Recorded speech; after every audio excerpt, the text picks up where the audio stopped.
I'm going to be talking about full stack JavaScript today.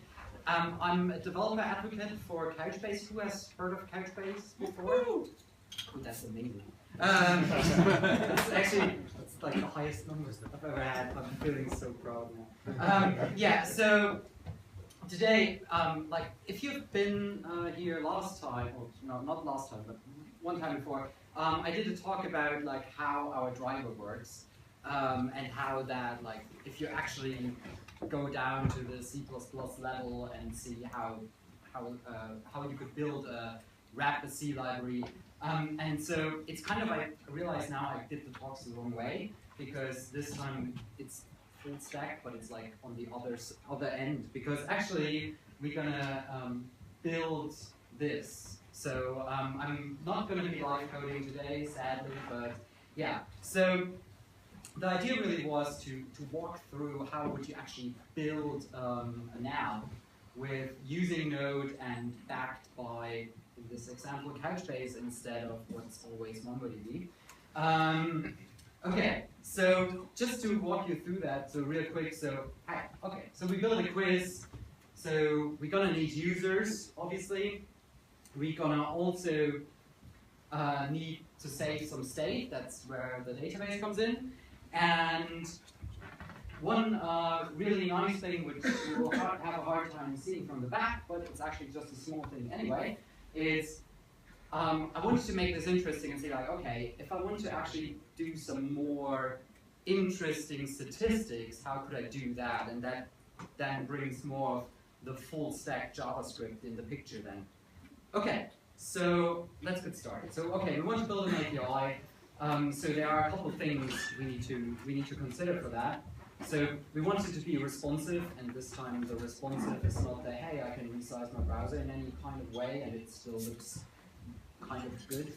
But actually, the hey, I want to have kind of fast responses. I also want it to be efficient because obviously this game is never going to make any amount of money, so I don't want to spend any money on it. And well, in case somebody actually uses it, I want to be able to actually scale it because you never know when some weird post is going to tweet about it. Okay, so technology-wise, I thought, okay, so I want to be able to deal with high concurrency because if that would be a real game, then there would hopefully be a lot of users. So I also want to try to share nothing architecture because if I want to be able to scale out, I need to just have the kind of, I don't know, Tim way of more power, more machines, more power. And also want it to be fun to use. So obviously, the technology is super simple. I wanted to use JavaScript everywhere. Okay, so Node.js, Angularjs for like a really small front end, and Couchbase in the back. Okay. First of all, and this I had this in for some other people. It was like, okay, Node.js is actually not this hip thing anymore. Actually, real companies use it. It's great event-driven. You all know that. Like kind of, if you look at the frameworks, they are share nothing by default.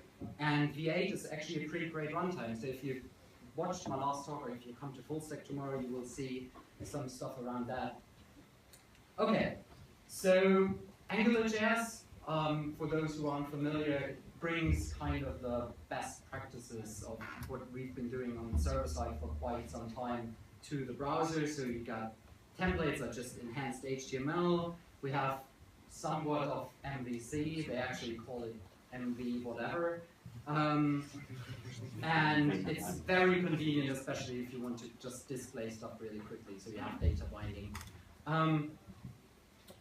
Okay, database-wise, I want a database with fixed nodes, so it would be really great if I could just store JSON because it makes it a lot simpler if I can ship JSON all the way through. I don't need to think about an ORM really big and stuff, so that's good. Also, it would be great if I could query my database via JavaScript. So actually, if I want to do more advanced stuff, like we'll see in the end, the aggregates, it would be great if that would be possible in JavaScript, and you can do that and kind of like, hey, I need more machines, I can just spin up a new Amazon instance, say like integrate yourself in the cluster, and I have more storage, more power, and so forth. Okay, so first of all, yeah, if I want to use Couchbase from Node.js, that's actually quite simple. So this is all the code to like, okay, connect and store something in the database and get it out again. So what we see here is, yeah, we obviously, oh, that's good.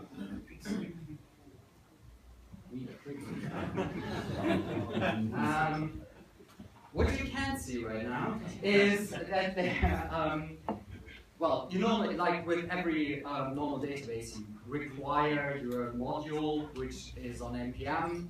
You initialize a cluster.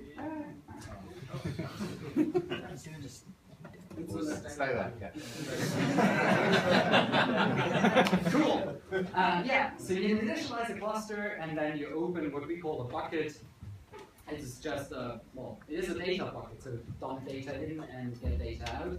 And then you can do operations on it. So you can upsert, which is insert or update keys, you can get keys, you can delete keys, whatever. So in the past, if you've actually worked with Couchbase before, you might notice that the upsert wasn't there.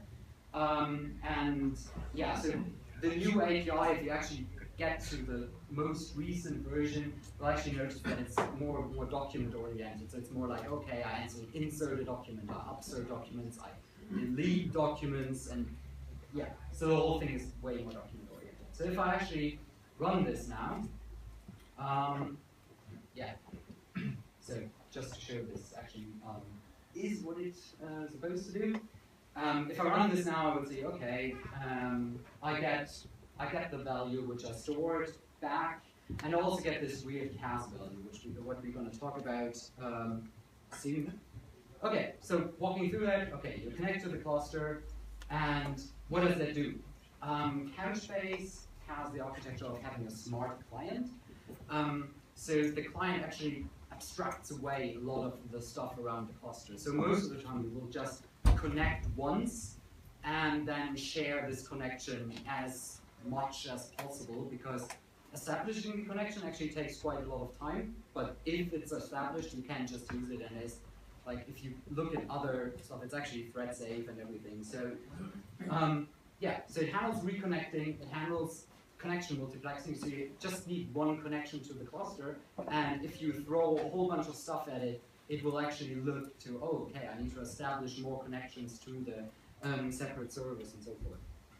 And it also updates when the cluster changes, so you don't need to like think about, oh, I added a new node, I need to make sure that all my servers know about it or so forth. No, you actually, it will, in this case, when a new node is added, it will actually push an update to all the clients who are currently connected, and say like, oh, this node got added, this is what the cluster looks like, get on with your life.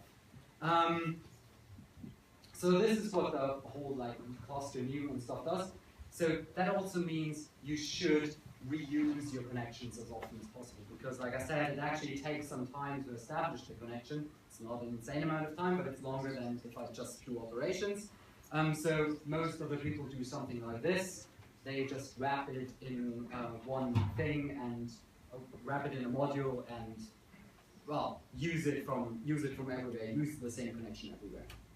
Okay, so let's get into the details of the actual application. So managing users. What do we have to do? We have to be able to create users, sign them in, authenticate them.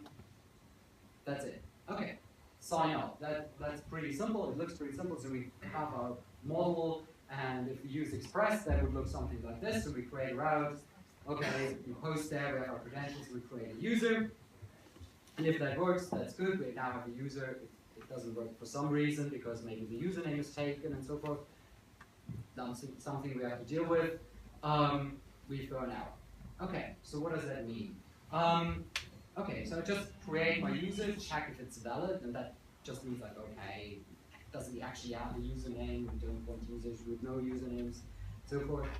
And then I save it. And when I save it, I can actually take one advantage. What you actually would have with Couchbase is that you can take that you can use features like the add, or what in the new SDK it's alias to insert. So you can use add or insert actually, and that will throw an error in case this key for the user has already been taken. So if we key the user by something derived from his email address, for example, we can be sure that, okay, every user will only be able to like sign up once, and we won't have like duplicates in our database.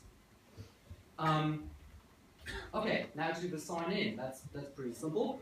We have our authentication. We again pass the credentials what we had before, and if that works, we sign the user, say from the session. Good. So what does that internally actually means? Okay, we need to check his password, and in this case, I just use the bcrypt module to handle that for me. And the important stuff comes here. So if I actually have something as authentication, normally, or I've seen it in a lot of apps that like, oh, then kind of memcache comes into play. You start using like, you put like a token into memcache to remember if that is actually an authenticated user, because you don't want to go through the whole process of actually validating his, or loading him from the database every time he comes by. The nice thing, if you're using Couchbase, is that, well, memcache is actually part of your database itself. So you can just do one really easy thing, and in the case you want to validate him, you just load the user every time. You just say, like, okay, this is the key for the user, and most likely this is something you know at the time he signs up, so like his email address. And then you just get the key from the database, and it will be as fast as if you would get a key from memcache. And that means you can easily do it every time. You can load it every time. And in my opinion, it makes it a lot easier than if you have, like, I don't know, classically something like MySQL in the background, then your request might be slowed down because you load users every time. Okay, so one important thing there is so that, well, I stole this sentence from a colleague of mine, like the key is key. It's like a really, I don't know, placative thing, but yeah. So how do I make sure that I actually like know the one essential thing is really that I know the key as soon as the user comes by. So the idea really is to use predictable keys. So something like, if he wants to sign in with the username, I should use the username. If and to make sure that, okay, maybe he takes some username which something else in my system might be named after. One common way there to deal with that is actually to prefix the key. So just like, okay, just have a common prefix, you know, in, for example, user or u : : and that means, okay, if I see the user with the username Phil tries to sign in, I can just prepend u : : and know that this will be his key, and I can load him from the database. That's really quick. But then you run into the thing where it's like, okay, well, he might have like everybody does now an insane amount of different accounts and wants to log in via Twitter, Facebook, Google+, Mozilla Persona, if anybody uses that. So what you can do there, and this is like just a really common pattern we see, is like use referential keys. So you can actually just take, for example, his email address, and as the value for that, you store the key for the main document. So you're kind of like one level of indirection in this case, but still, if you use something like memcache, you know that a key value query will be, well, below 1 millisecond, well below 1 millisecond. So if I do two key value queries in a row, it would still most likely be below 1 millisecond, which is still a good, for something like this. So this is actually really a good pattern. And I've talked to a client recently who does like, they actually do like to serve one request, they do 200 lookups, 200 key value lookups to actually build up the data. And it still beats their old system, like just from database speed, it still beats the old system, which is kind of interesting, and also which just like validates like, okay, it's really not a big deal if you do a lot of different key value things. Okay, so now we come to actually manage the state of the game. So this case it's kind of really simple. So we have those answers. So we might have answered A, we might have answered B, and so forth, and we need to save and load those. Okay, so that's also like if we want to use Angular, we're obviously going to build a JSON endpoint for that, and I call it question list for the user. And if I load that, it should return me the list of answers, so I can like then deal with it in Angular.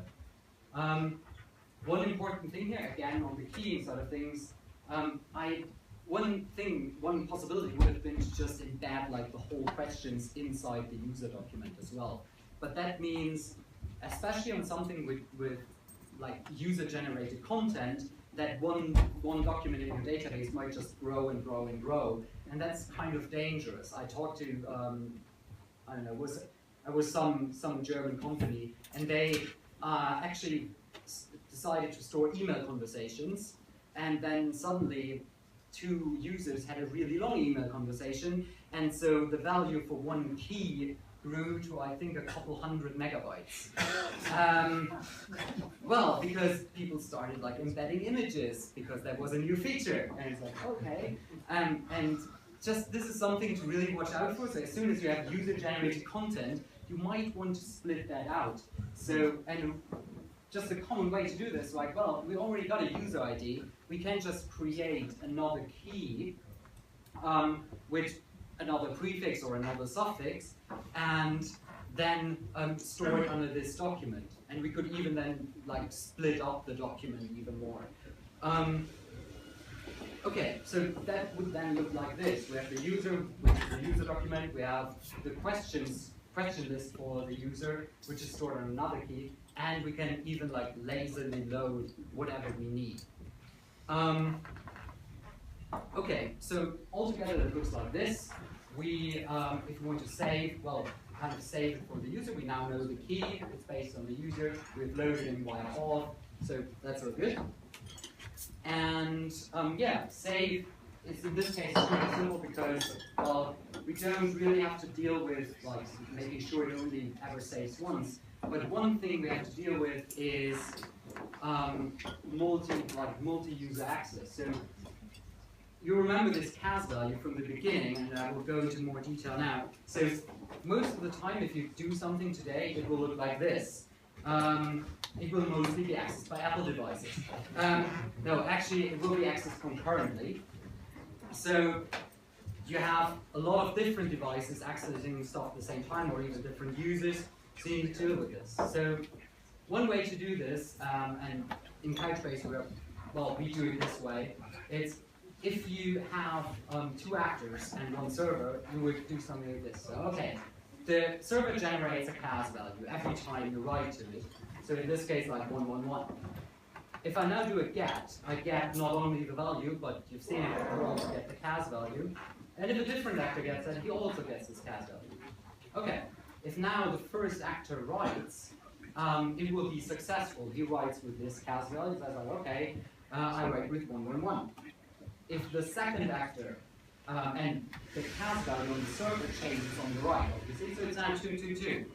If now the second actor writes, he will get a CAS mismatch error because he tried to write with 111, but actually the value changed between his time he read it and he wants to save it. So this means, well, he would just overwrite data, which he probably doesn't want to do.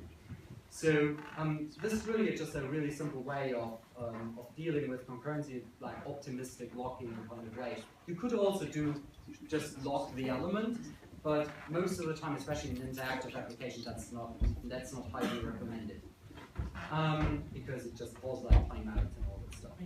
Okay, so if I want to get something with a CAS, it looks like this. The most important thing is you will get the CAS value from your operation, and you should probably like store it away in your object you're working with, so you have it for later when you save.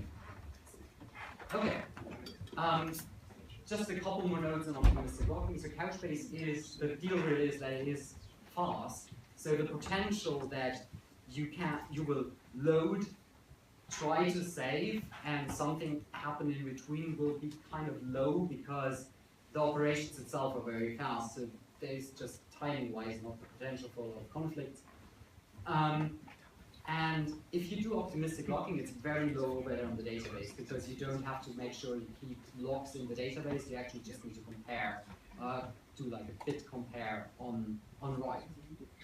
Okay, so now going really quick in the front end. Well, we have the templates in Angular. We want to use data bindings. We encapsulate our logic. Well, I didn't really do this in this app, but Angular would be able to do that. And templates will just be enhanced HTML. So if you look at this, we have our Angular app, and I just define like this. Say I have like one controller which queries the questions, and if I get something back, I will set the questions, and then I'll just watch those and make sure that whenever something changes, I will post the new value back. Together it looks like this, and this is literally like the whole thing, so it's not really hard. If you look there, like just template-wise, it ended up just being like, okay, you can do like all the different directives, which are like prefixed with ng in this case for each questions in the question, render this thing. And now we come to one more interesting point, which is displaying this answer count. So if you've seen in the beginning, there was, thought I had one in between. If you see in the beginning, there was like this, okay, a 3 next to the answer A or something. So that what I wanted to display there is like, okay, I wanted to display all the users who answered the same way in my system. So how would I do this? In Couchbase, you would use views, and views, especially in the 2 weeks ago, release 3.0, they have been much improved. They have been mostly completely rewritten, actually. So the views, if you've been familiar with Couchbase before, they were originally like, you would write the data, it would get saved to disk, then the view would pick it up from disk and create an index out of it. It's kind of like one step too much. And actually now it just like, you save the data to memory and it takes the data straight from memory, and that makes it like much faster. So also one important thing, you could always in Couchbase say, hey, I don't want stale data, so I want to make sure that my index is up to date before I get a result. And that was kind of weird. It now actually does exactly what you would think it does, so that's good. So what does that look like? If I have my Couchbase thing, I have a whole bunch of documents. I can, I can look at like, okay, it's just JSON documents with all kinds of different things. If I now want to index those, I can create a view, can name it whatever I want. In this case, I want to filter out all the bars and do a count in the end, mostly filter them. So I can look, okay, what do I do? The default function just goes through everything in the bucket. I don't want that. I actually want a list of just the bars.